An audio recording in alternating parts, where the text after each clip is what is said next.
kami, buka hati kami Tuhan. Curahkanlah kuasa-Mu dan otoritas-Mu dan kedaulatan-Mu bagi setiap umat-Mu Tuhan pada saat ini. Kami siap diberkati oleh lawatan firman-Mu. Kau sampaikan firman-Mu, Kau sembuhkan yang sakit ya Tuhan. Kau sampaikan firman-Mu, Kau lepaskan segala ikatan-ikatan dan belenggu dalam nama Yesus. Engkau mengangkat segala beban dan pergumulan kami. Kau sampaikan firman-Mu, firman-Mu berkuasa menyembuhkan, memulihkan kami Tuhan. Tuhan Yesus, kami beri hormat kepadamu untuk saat ini dengar firman-Mu. Kami mohon Roh Kudus membukakan, mencelikkan mata rohani dan telinga kami Tuhan Yesus. Kami rindu untuk menyembah-Mu, kami rindu untuk menikmati hadirat-Mu. Tutup bungkus kami dengan darah Yesus pada saat kami mendengarkan firman Allah. Dan kami tidak izinkan iblis mencuri dalam hati dan pikiran kami dalam bentuk apapun. Kami tolak itu demi nama Yesus Kristus.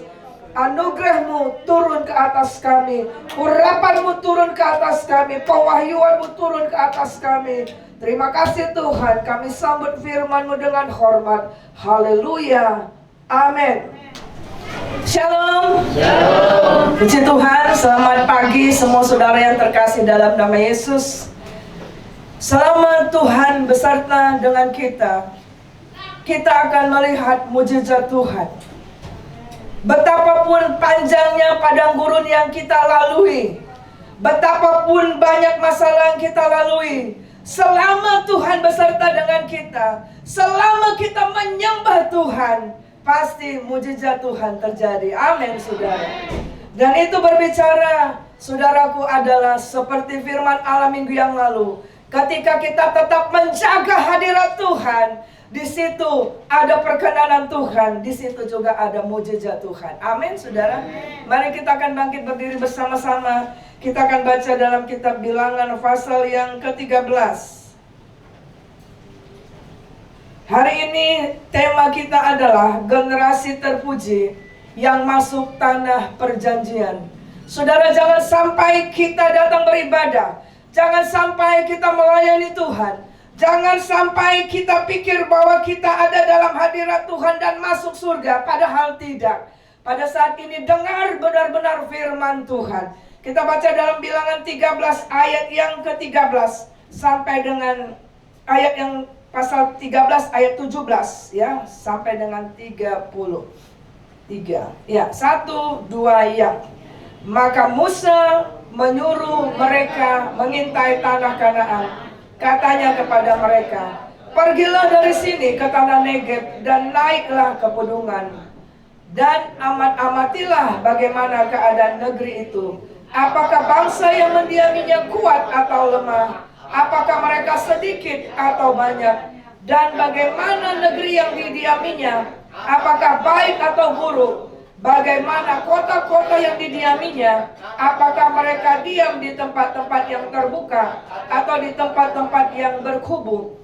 Dan bagaimana tanah itu? Apakah gemuk atau kurus? Apakah ada di sana pohon-pohonan atau tidak? Tabahkanlah hatimu dan bawalah sedikit dari hasil negeri itu. Waktu itu ialah musim bulu anggur ya. Kita akhiri sampai di sini, tapi saudara, saya harap baca di rumah kisah ini sampai selesai. Silakan duduk saudara. Saudara yang terkasih di dalam nama Yesus, di dalam 5 minggu berturut-turut kita belajar supaya kita mengerti bahwa panggilan Tuhan bagi saya dan saudara adalah untuk kita menjadi generasi yang terpuji. Amin. Generasi yang dipanggil oleh Tuhan, dipilih oleh Tuhan, dikuduskan oleh Tuhan. Bahkan sejak kita di kandungan ibu kita, di rahim ibu kita, kita sudah didukung, kita sudah diberkati, kita sudah disanjung oleh Tuhan untuk memampukan kita melakukan apa yang menjadi kehendak Tuhan. Amin.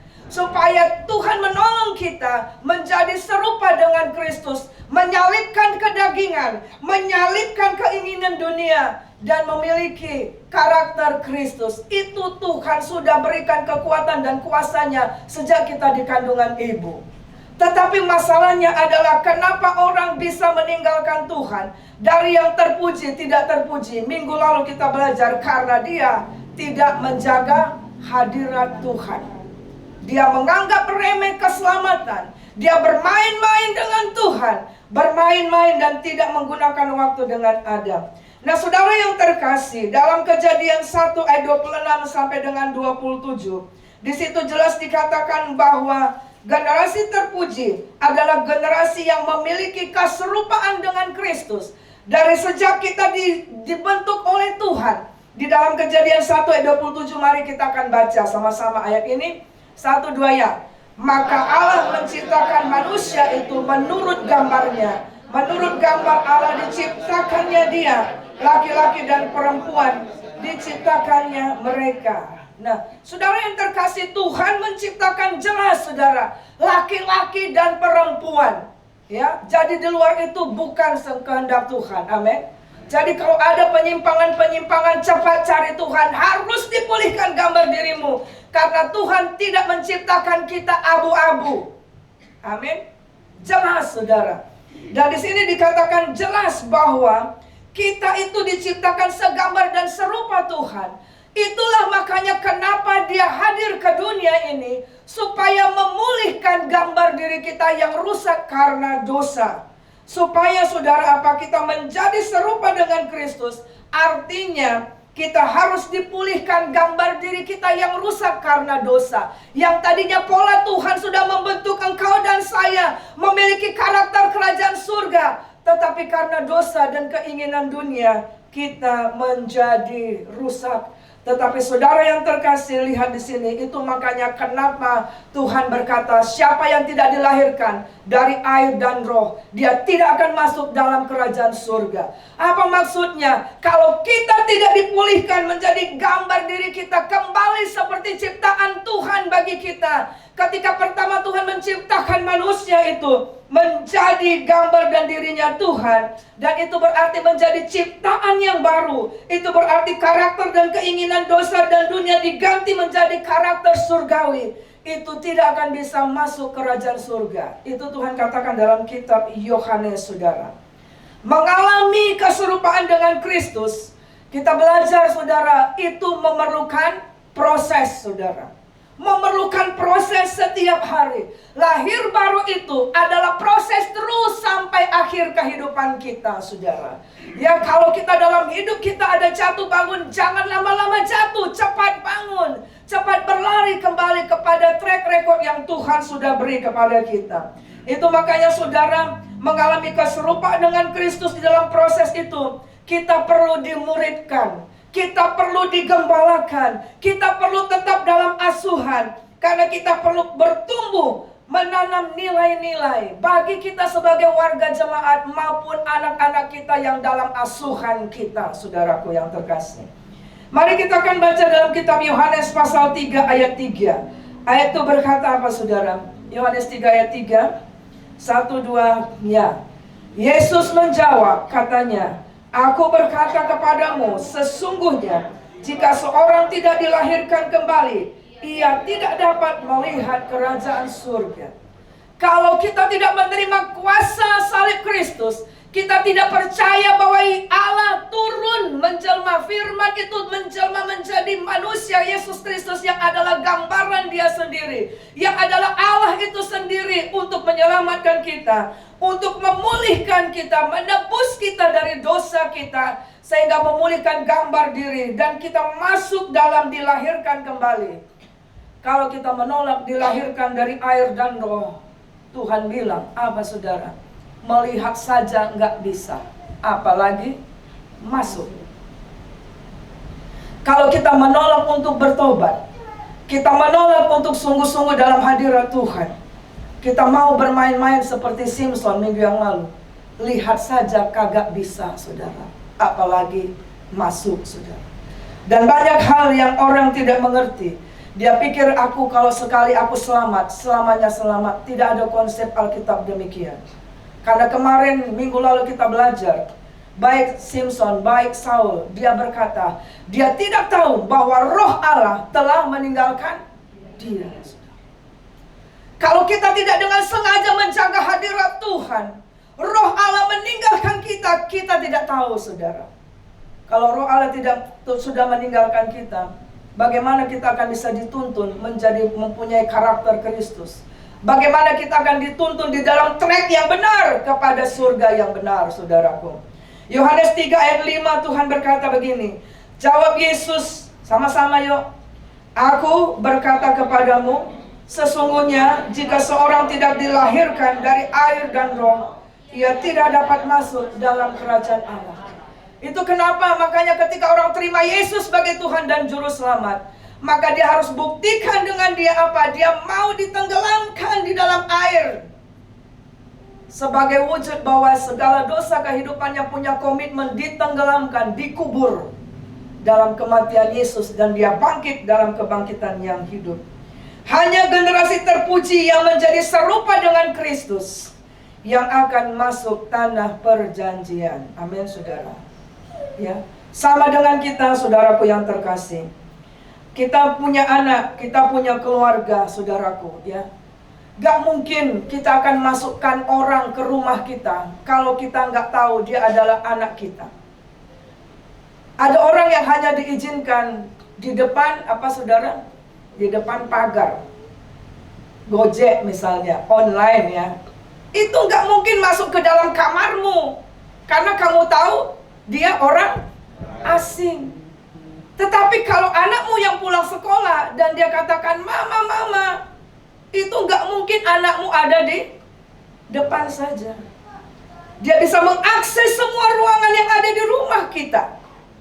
Itulah yang dimaksud kenapa kita harus punya setiap hari dibaharui dengan karakter Kristus, supaya kita bisa mengakses segala ruangan-ruangan di surga. Amin. Efesus 1 ayat 3 dikatakan, kepadamu telah dicurahkan berkat yang dari surga. Tetapi kenapa kita tidak mengakses? Jangan-jangan kita menolak proses pembentukan di padang gurun. Saudara yang terkasih dalam nama Yesus, kita melihat bahwa bangsa Israel itu dilepaskan dari tanah Mesir. Tetapi saudara, di dalam Bilangan 14 ayat 30, ayat itu berkata, tetapi Tuhan bilang, bukan semua yang keluar dari tanah Mesir yang bisa melihat bahkan masuk tanah perjanjian, yaitu Kanaan. Ayat itu jelas dikatakan Bilangan 14:30. Hanya berapa saudara? Hanya 2 saudara. Hanya Yosua dan Kaleb, generasi terpuji dari Mesir, yang masuk tanah perjanjian. Kalau kita yang ada di Jum Pagi mengerti berapa jumlah setiap suku itu ditentukan. Pemimpin-pemimpinnya ditentukan. Ada pemimpin setiap suku, bangsa saudara yang keluar. Kalau dihitung-hitung saudara, lebih dari 2 juta orang itu yang keluar dari Mesir. Tetapi saudara, lihat di sini, hanya 2, yaitu Yosua dan Kaleb. Jangan sampai begitu banyak ribuan orang menyebut dirinya Kristen, tetapi saudara, yang masuk hanya berapa? Jangan sampai itu terjadi. Nah, oleh sebab itu dengar firman Allah pada pagi hari ini dengan benar-benar. Mari kita akan bertanya, mengapa hanya Kaleb dan Yosua saja yang Tuhan berkenan, padahal semua bangsa Israel dikenan oleh Tuhan nggak, saudara? Dikenan. Mereka adalah bangsa pilihan Tuhan, ya, di mana juru selamat hadir. Tetapi walaupun dia bangsa pilihan Tuhan, tetapi selama dia mengalami proses dia menolak Tuhan, ya tidak masuk, saudara. Kita menolak untuk taat, kita menolak tidak mau diproses, gak masuk, saudara. Nah, ayat ini, tulisan ini berkata, mengapa hanya Joshua dan Kaleb saja yang masuk dalam tanah perjanjian? Mari kita akan belajar 4 hal pada pagi hari ini. Yang pertama adalah, saudaraku, Yosua dan Kaleb itu mempunyai iman yang digerakkan oleh fokus tujuan yang jelas, saudaraku. Yosua dan Kaleb adalah 2 orang dari 12 pengintai yang disuruh oleh Musa untuk melihat tanah perjanjian. Bagaimana kondisi tanah perjanjian yang dijanjikan Tuhan? Dikatakan bagaimana penduduknya, sedikitkah, banyakkah? Hasil alamnya bagaimanakah?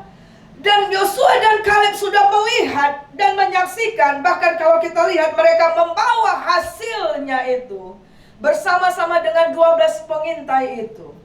Tetapi respon yang 10 dengan respon Yosua dan Kaleb berbeda, saudara. Saya mau sampaikan, semua orang Kristen yang baca Alkitab sudah diberitahu bagaimana keadaan surga itu. Amin, saudara. Benar nggak, saudara?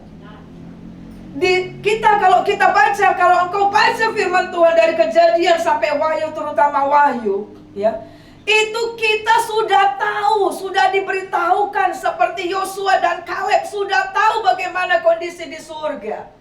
Yaitu di sana dikatakan tidak ada sakit, tidak ada matahari karena Tuhanlah terang itu, tidak ada air mata, tidak ada kematian, ya. Ada sukacita, ada kehidupan, ada kegembiraan ada di sana. Dan kita tahu ukuran surga, kita tahu, saudara. Berapa banyak pintunya kita tahu, saudara. Apa yang ditulis di dalam setiap pintu kita tahu, saudara.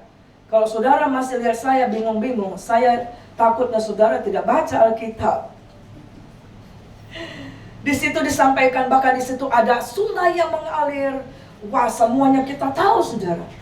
Di situ ada pohon yang dikatakan setiap bulan adalah dipakai oleh Tuhan menyembuhkan bangsa-bangsa. Saudara, seperti itulah Yosua dan Kaleb. Ketika dia sudah mengerti bahwa tanah perjanjian itu, dia sudah melihat, dia sudah tahu. Maka saudara, kita lihat di sini bahwa Yosua dan Kaleb memelihara imannya. Dan imannya dia jaga untuk tetap fokus kepada tujuan yang jelas, yaitu tanah perjanjian. Amin, saudara. Walaupun, saudara bisa bayangkan gak, saudara? 2 orang dibanding dengan 2 juta orang. Kira-kira gak usah jauh-jauh, saudara. Kita misalnya ada di lingkungan, di sini saja kita rame. Semua mengatakan misalnya ada sesuatu keputusan yang salah, yang melanggar firman Tuhan. Beranikah kita mengatakan itu tidak sesuai dengan firman Tuhan? Atau kita memilih untuk diam saja? Ada banyak orang, apa saudara? Lebih memilih apa kata orang banyak. Walaupun dia tahu kebenaran, dia tidak menyatakan iman dan pengharapannya. Saudara, kalau kita ingin masuk ke tanah perjanjian, milikilah iman seperti Yosua dan Kaleb. Iman yang digerakkan oleh fokus tujuan yang jelas, saudara. Bilangan 13 ayat 27, Yosua dan Kaleb melihat dan berkata bahwa negeri yang Tuhan janjikan itu berlimpah susu dan madunya. Dan dia katakan, ini loh hasilnya. Kita juga bisa mengatakan surga yang kekal itu, ini loh Tuhan beserta dengan kita, ini loh aku disembuhkan. Kita mengalaminya, saudara. Tetapi kenapa kadang kita, saudara, menjadi jatuh bangun? Karena kita tidak menjaga iman kita untuk tetap fokus kepada surga yang kekal. Kita kompromi, saudara, dengan nilai-nilai dengan dunia. Gak apa-apalah. Tuhan sudah bilang kalau misalnya jodoh itu harus yang seiman, satu Tuhan, satu baptisan, kan gitu ya. Tapi kita masih kompromi, gak apa-apa, nanti ku bawa. Ujung-ujungnya gak dibawa, kamu yang dibawa. Ya, saudaraku, kita kompromi, saudara. Gak mengerti mana yang cocok menjadi teman, mana yang cocok menjadi suami atau istri. Nah, saudara yang terkasih dalam nama Yesus, kalau kita tahu fokus garis akhir kita adalah surga yang kekal, seperti Yosua dan Kaleb, maka rintangan apapun yang kita akan alami, kita akan tetap berjalan dengan kasih karunia Tuhan. Amin, saudara. Kalau engkau punya fokus iman yang jelas, yaitu berdoa untuk suamimu supaya bertobat, untuk ayahmu supaya bertobat, untuk keluargamu untuk bertobat, atau siapa saja yang kita gumulkan, maka saudara, walaupun doa itu secara kasat mata belum kita lihat, tetapi setiap hari, maka kita akan terus digerakkan oleh iman yang punya fokus yang jelas. Kita tidak akan berhenti sampai mujizat Tuhan melawat suami kita, istri kita, anak-anak kita. Amin. Itu yang namanya fokus iman yang jelas, saudaraku. Amin, saudara. Sama seperti perempuan yang 12 tahun sakit pendarahan itu, saudara. Dia katakan apa, saudara? Asal ku jamah saja jubahnya, aku pasti akan sembuh. Maksudnya apa? Walaupun pada waktu itu dia bergerak dengan susah payah, saudara, tapi matanya melihat itu pakaian Kristus itu. Kenapa, saudara? Kita sudah belajar di dalam jum pagi. Kalau orang Israel itu ada jubah, ujungnya itu ada juntai. Jadi ketika orang Israel melihat itu ada juntai jumbanya itu, kenapa dia menjamah jumbanya itu? Artinya dia menangkap firman Tuhan. Itu adalah tandanya. Maka dia walaupun dia diinjak, karena dia sudah sakit 12 tahun, gak bisa berdiri lagi, sudah ngesot, saudara.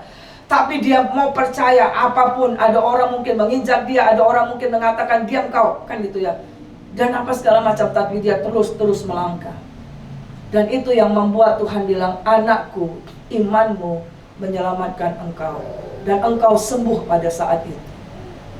Saudara yang terkasih, apa yang menjadi pergumulanmu? Jangan berhenti di tengah jalan. Semakin banyak tantangan, semakin banyak masalah, jangan tinggalkan Tuhan. Itu namanya engkau tidak fokus kepada tujuanmu. Amin, saudara. Ingat, saudara, sekali lagi, kita ke surga sendiri, gak bisa boncengan. Kalau keluargamu masih belum mau beribadah dengan sungguh, jangan tunggu baru kita pergi. Jangan, saudara. Keselamatan itu adalah sendiri-sendiri, saudara. Dan sekali lagi dikatakan bahwa bukan agama yang menyelamatkan, tapi Yesus yang menyelamatkan. Makanya dalam kitab Ibrani 12 ayat 1 sampai dengan 3, supaya kita memiliki iman yang teguh dan sempurna, dikatakan apa? Yesuslah yang memimpin imanmu kepada kesempurnaan. Jadi, saudaraku yang terkasih, kita lihat di sini, iman yang punya tujuan yang jelas akan melihat tantangan menjadi tidak berarti karena ada Tuhan yang menyertai. Kalau saudara lihat itu gambar adalah gambar raksasa. Ya, dulu kali kalau saudara yang masih hidup sejaman saya ada film raksasa. Saya lupa namanya, film apa namanya? Ya. Raksasa, dan memang Alkitab mengatakan ada orang raksasa, dan itu adalah orang-orang bangsa enak yang mendiami tanah Kanaan, saudaraku. Nah, saudara yang terkasih, kalau kita baca kisah itu, orang yang 10 tadi itu, pemimpin yang 10 tadi mengatakan, wah, di sana memang alamnya bagus, tetapi orangnya besar-besar, kita akan ditelan. Tetapi nanti kita akan lihat yang berikutnya, saudara. Karena dia punya iman dan tujuan yang jelas. Kalau yang 10 mengatakan kita ini seperti belalang, kita dimakan habis. Tetapi nanti yang berikut adalah sikap yang benar dari orang yang punya iman tujuan yang jelas. Maka dia akan berkata, bukan mereka yang makan kita, kita yang akan telan mereka habis. Amin, saudara. Iya. Kenapa? Pujian tadi berkata apa? Selama ku menyembahmu, ku percaya ada mujizat setiap hari. Selama kau besertaku, ku melihat ada mujizat setiap hari. Itu adalah perkataan orang yang digerakkan oleh iman dan tujuan yang jelas. Kalau ada anak muda, saudara, ya, yang dia sedang berjuang untuk sekolahnya, dia punya cita-cita ketika masuk universitas, aku nanti harus selesai 3,5 tahun. Maka saudara, tantangan apapun yang dihadapinya, walaupun banyak tugas-tugas PR dari gurunya yang susah setengah mati, bahkan harus mengorbankan waktu tidurnya, tetapi karena dia tahu tujuannya jelas, saudara, ke depan, dia pasti akan semangat. Dia pasti tidak akan menyerah. Dia pasti akan mengerjakan tugasnya dengan baik. Dia pasti akan mengikuti semua step by step, saudara. Nah, maka yang kedua kita lihat di sini, saudara, ya. Sikap dan tindakan yang benar sesuai dengan tujuannya untuk menerima penggenapan janji Allah. Jadi dia punya iman yang digerakkan oleh fokus dan tujuan yang jelas. Tetapi itu tidak hanya cukup di dalam iman saja. Firman Tuhan dikatakan, iman tanpa perbuatan adalah mati. Kalau engkau mengatakan aku percaya kepada Tuhan, tetapi ketika engkau sakit, langsung engkau tidak menunjukkan bahwa engkau percaya kepada Tuhan, langsung pergi ke dukun, saya katakan imanmu itu hanya apa? Omong doang, dan tidak punya kuasa, saudara. Ketika engkau banyak masalah, kemudian engkau meninggalkan ibadahmu, saya katakan itu tidak sesuai dengan imanmu yang mengatakan percaya kepada Tuhan. Karena iblis juga percaya, tapi iblis tidak menyembah Tuhan, ya kan, saudara? Iblis percaya kuasanya, percaya, bahkan dia tahu dia di mana akhirnya, yaitu neraka, tapi dia nggak bertobat.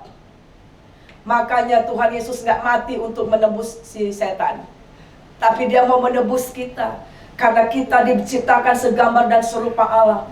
Dan Tuhan sudah menolong kita dari rahim ibu kita untuk menjadi serupa dengan Kristus, saudara. Kita dimampukan untuk menjadi sempurna serupa dengan Kristus.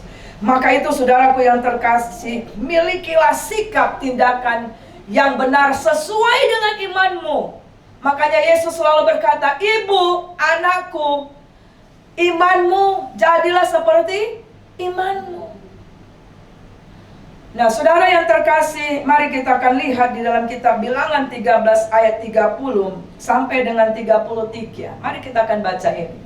Apa sikap Joshua dan Kaleb, saudara, sehingga Tuhan berkata, engkau berdua saja yang masuk tanah perjanjian. Apa, saudara? Yuk kita baca. Bilangan 13 ayat 30. 1, 2 ya. Kemudian Kaleb mencoba menenteramkan hati bangsa itu di hadapan Musa. Katanya, tidak, kita akan maju dan menduduki negeri itu, sebab kita pasti akan mengalahkannya. Ayat 32. Tetapi orang-orang yang pergi ke sana bersama-sama dengan dia berkata, kita tidak dapat maju menyerang bangsa itu karena mereka lebih kuat daripada kita. Selanjutnya, juga mereka menyampaikan kepada orang Israel kabar busuk tentang negeri yang diintai mereka dengan berkata, negeri yang telah kami lalui untuk diintai adalah satu negeri yang memakan penduduknya, dan semua orang yang kami lihat di sana adalah orang yang tinggi-tinggi perawakannya. Ayat 33. Juga kami lihat di sana orang-orang raksasa, orang enak yang berasal dari orang-orang raksasa, dan kami lihat diri kami seperti melalang, dan demikian juga mereka terhadap kami. Nah, saudara yang terkasih dalam nama Yesus, sikap dan tindakan Kaleb dan Joshua apa, saudara? Maka mereka berdiri di tengah jutaan orang itu, dan mereka berdiri dikatakan tenang.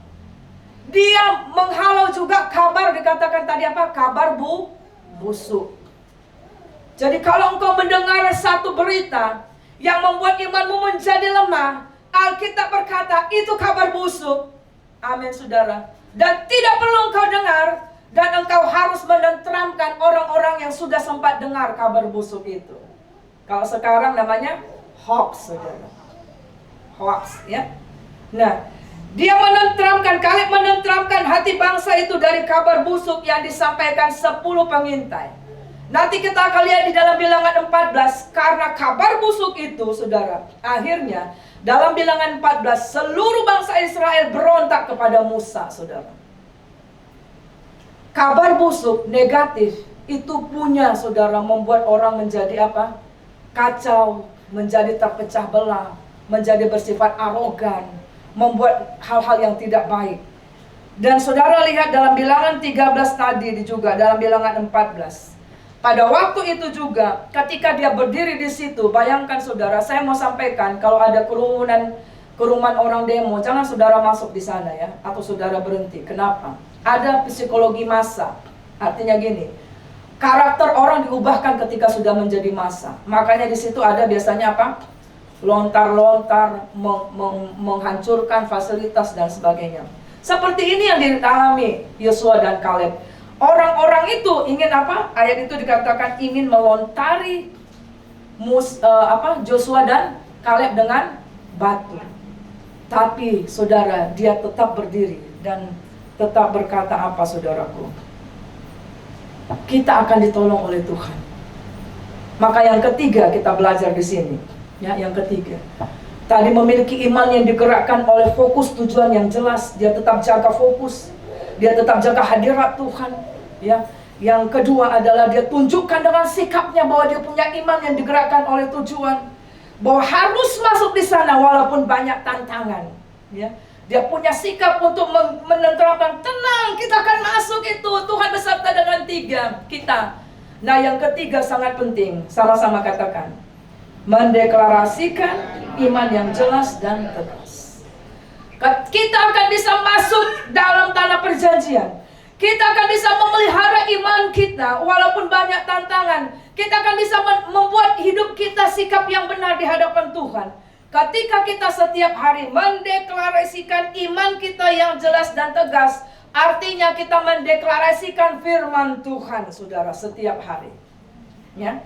Nah, ayat itu kalau kita lihat di dalam Bilangan 13 ayat 31, ya. Dia katakan begini, apa yang dia deklarasikan, saudara? Yosua Kaleb berkata, tidak, kita akan maju dan menduduki negeri itu. Sebab apa? Pasti kita akan mengalahkan. Saya bertanya, pada waktu Yosua dan Kaleb mengatakan itu, apakah mereka sudah mengalahkan tanah Kanaan? Sudah? Udah masuk? Belum. Tapi dia mendeklarasikan karena dia tahu siapa yang dia sembah. Amin, saudara. Dia tahu Allah yang dia sembah, saudara. Maka dia deklarasikan, tenang, kita akan terus maju. Kita akan duduki itu. Sebab pasti kita akan mengalahkannya. Tenang, walaupun dosennya killer, kita pasti dapat nilai A. Gitu. Amin. Tenang, walaupun masa pandemi sekarang ada negara lain sekarang sedang mengalami gelombang ketiga, yaitu coronamu, saudara. Tenang, dalam kondisi itu seperti Tuhan pelihara kita, Tuhan juga lindungi kita. Amin, saudara. Bilangan 14 ayat 8 dan 9 juga dikatakan apa, saudara? Jika Tuhan berkenan kepada kita.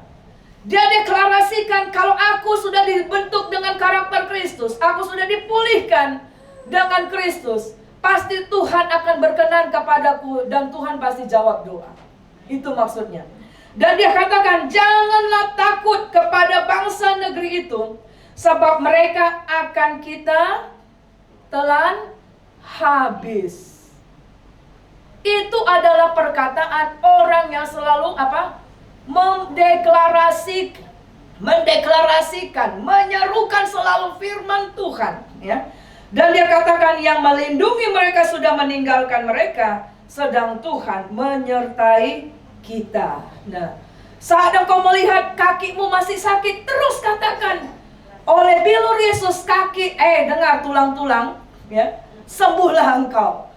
Dengar saraf terjepit, demi nama Yesus, aku melihat engkau sudah pulih kembali. Gitu, saudara. Amin, saudara. Hai ususku, hai lambungku, hai jantungku. Tuhan bilang ketika juga di dalam kitab Yeremia, Tuhan bilang apa? Nubuatkan, perkatakan firman Tuhan. Apa yang engkau perkatakan setiap hari, itu menentukan hasilnya. Halo?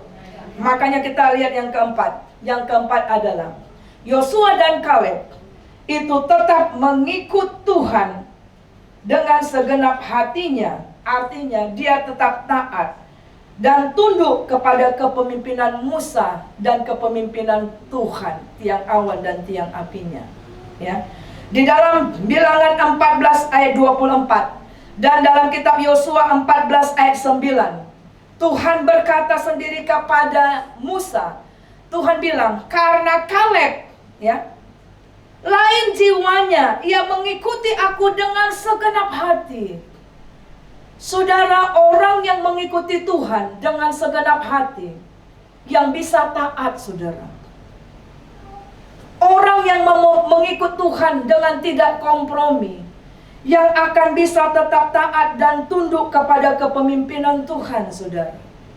Yang mengizinkan Roh Kudus yang akan memimpin hidupnya, yang akan bisa masuk ke dalam tanah perjanjian. Nah, saudara, kalau kita lihat 10 pemimpin yang melihat itu, saudara, mereka tidak masuk. Ya, termasuk juga Harun, Miriam, dan Musa, karena mereka menolak taat, saudara. Ya.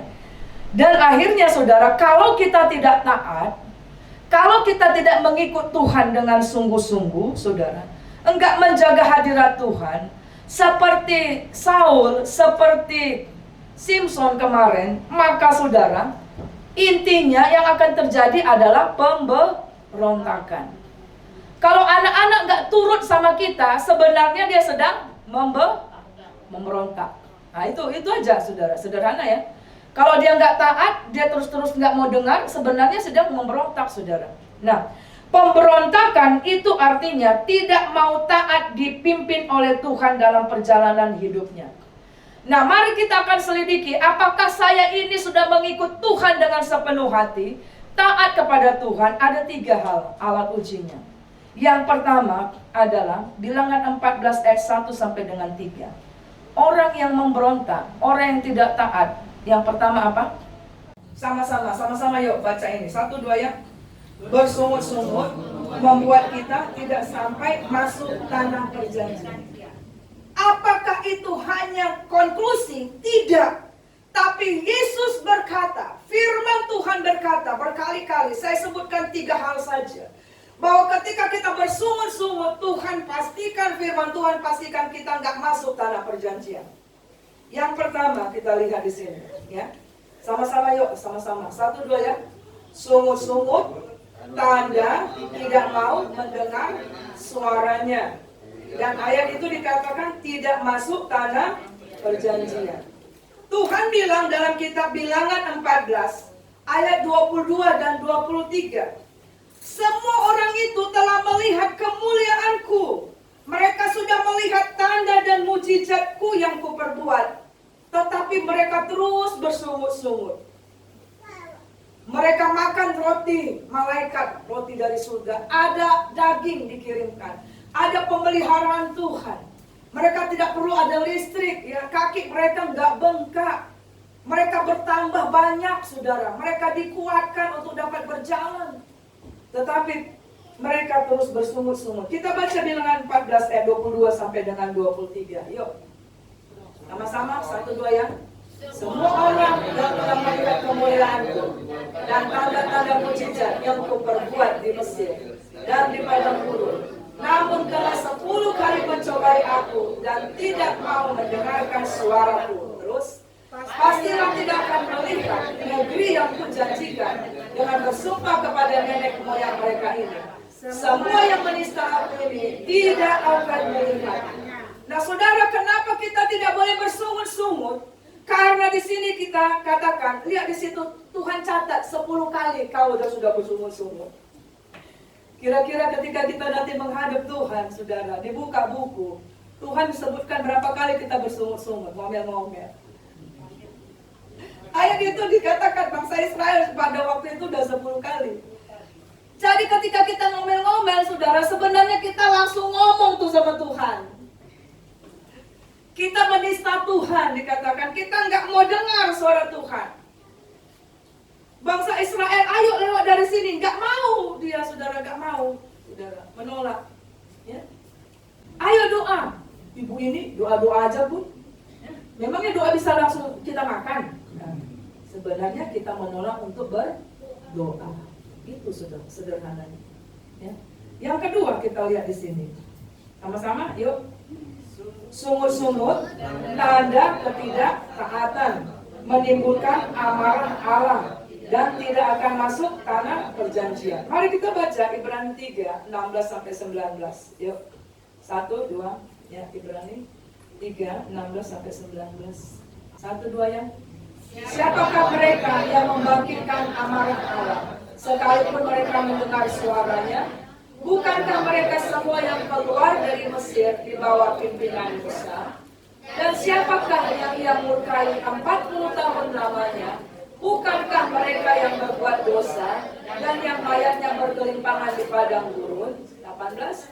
Dan siapakah yang telah ia sumpahi bahwa mereka tidak akan masuk tempat perhentiannya?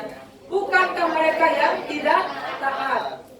Demikianlah kita lihat bahwa mereka tidak dapat masuk oleh karena kalau kita bersungut-sungut, itu tanda kita tidak taat. Dan itu dikatakan menimbulkan amarah Tuhan. Tuhan tidak suka kita bersungut-sungut. Dan itu menyatakan kita nggak percaya Tuhan tolong kita. Dan dikatakan tidak masuk kepada tanah perjanjian. Dan yang berikut saudara, yang ketiga adalah, sama-sama yuk. Sungut-sungut, 1, 2 ya. Sungut-sungut, tanda tidak kepercayaan dan mencobai Tuhan, dan dikatakan sesat hati dan bisa menjadi murtad sehingga tidak masuk tanah perjanjian. Kita baca Ibrani 3 ayat 7 sampai 12. Ibrani 3 7 sampai 12. Oke, 1, 2 ya. Sebab itu, seperti yang dikatakan Roh Kudus pada hari ini, jika kamu mendengar suaranya, janganlah keraskan hatimu seperti dalam kegeraman pada waktu pencobaan di padang gurun, di mana mereka nenek moyangmu mencobai aku dengan jalan memuji aku, sekalipun mereka melihat perbuatan-perbuatanku 40 tahun lamanya. Itu sebabnya aku murka kepada angkatan ini dan berkata, selalu mereka sesat hati dan mereka tidak mengenal jalanku, sehingga aku bersumpah dalam murkaku, mereka tak akan masuk ke tempat perhentianku. Waspadalah, hai saudara-saudara, supaya di antara kamu jangan terdapat seorang yang hatinya jahat dan yang tidak percaya oleh karena ia murtad dari Allah yang hidup. Saudara, sungut-sungut itu berarti hati kita penuh dengan kegeraman, ya. Dan jika itu tidak diselesaikan, kita akan bisa mengeraskan hati kita. Jika kita mengeraskan hati kita menjadi sesat, dan itu dikatakan bisa membuat kita murtad, saudara. Dan itulah yang membuat kita nggak masuk dalam kerajaan surga, tanah perjanjian. Nah, mari kita akan tutup ini sama-sama yuk. Jadilah generasi terpuji yang masuk tanah perjanjian. Yang bagaimana saudara generasi yang masuk tanah perjanjian? Yang pertama, dia harus dipulihkan gambar dirinya. Yang kedua, dia harus tetap dalam asuhan. Yang ketiga, dia menjaga hadirat Tuhan. Yang keempat, dia tetap taat dan tidak bersungut-sungut. Mari kita bangkit berdiri, kita baca ayat terakhir ini. 2 Timotius 4 ayat 7 sampai dengan 8. Yuk, kita baca ayat ini. Sudah? Yuk kita baca. 1, 2, ya. Aku telah mengakhiri pertandingan yang baik. Aku telah mencapai garis akhir. Dan aku telah memelihara iman. Sekarang telah tersedia bagiku mahkota kebenaran yang akan dikaruniakan kepadaku oleh Tuhan, Hakim yang adil pada harinya, tetapi bukan hanya kepadaku, melainkan juga kepada semua orang yang merindukan kedatangannya. Amin, saudara. Tim boleh maju ke depan. Pulihkan aku Tuhan, haleluya. Pulihkan aku Tuhan, dalam sisa hidupku ini. Segarkan jiwaku selalu oleh kuasa firman dan Roh-Mu. Ubah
sedang di akhir zaman.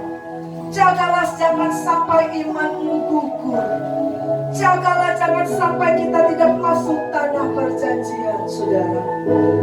Jaga hadirat Tuhan. Berkatilah umatmu yang mendengarkan firman Allah pagi hari ini.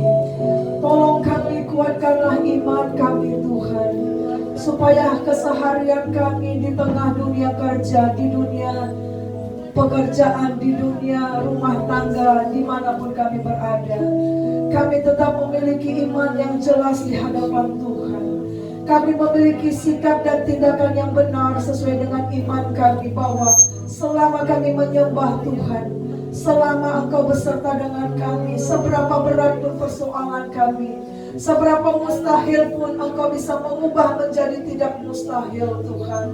Seberapa banyak pun tantangan ketika kami menjaga hadirat-Mu, kami mendeklarasikan firman-Mu. Firman-Mu itu menciptakan kesembuhan, firman-Mu itu menciptakan pemulihan, firman-Mu itu menyembuhkan kami, firman-Mu itu membawa keluarga kami dalam pertobatan, firman-Mu mengangkat segala keluh kesah kami, mengangkat segala kegalauan kami, firman-Mu yang mengubahkan hidup kami Tuhan. Tolong kami tetap taat menjaga hadirat-Mu dan tidak bersungguh-sungguh, Tuhan Yesus. Terima kasih untuk firman-Mu Tuhan. Terima kasih. Setiap benih firman tidak akan pernah kembali dengan sia-sia, tapi Tuhan yang menumbuhkan iman dan firman-Mu pada saat ini. Terima kasih Tuhan. Dalam nama Yesus kami sudah berdoa. Haleluya. Amin. Silakan duduk saudara.